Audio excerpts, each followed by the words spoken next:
আমি আজকে আপনাদের দেখাবো শুরু থেকে একটা ফার্মে কীভাবে মুরগি পালে শেষ পর্যন্ত, কীভাবে তার ওষুধ দিতে হবে, খাবার কখন কখন দিতে হবে, কী খাওয়ালে মুরগি সুস্থ থাকবে। আমি A to Z আমার ফার্ম থেকে আপনাদের দেখাবো। চলে যায় আমাদের মূল ভিডিওতে।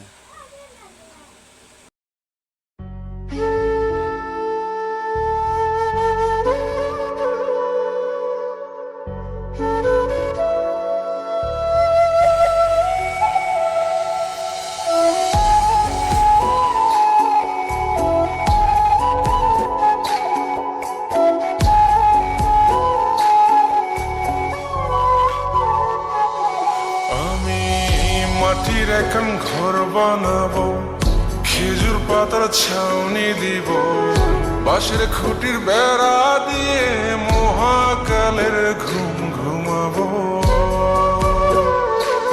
আমি মাটির এখন ঘর বানাবো, খেজুর পাতার ছাউনি দিব, বাঁশের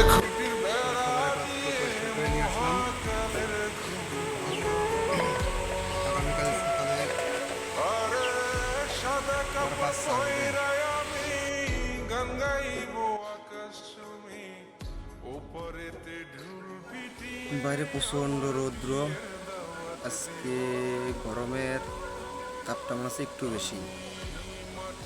যাই হোক, আমি খালি গায়ে ছিলাম, কারণ গরম অতিরিক্ত, এই জন্য আমার গরম সহ্য ছিল না, এই জন্য গায়ে কোনো জামা কাপড় বা গেঞ্জি কোনোটাই রাখছি না।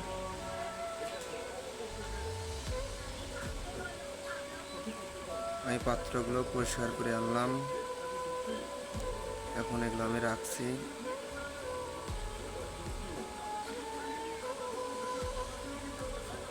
খাবারের পাত্রগুলো পরিষ্কার করে আনলাম, এখন আমার বোর্ডিংয়ের কাজ শেষ। কালকে বাচ্চা আসবে, আগে থেকে কাজগুলো শেষ করে রাখলাম।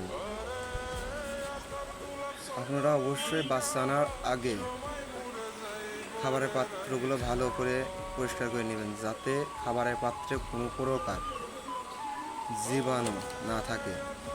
কোনো প্রকার ব্যাকটেরিয়া থাকলে পরে ওগুলোই খাবার যদি দেন, এতে মুরগির ক্ষতি হবে।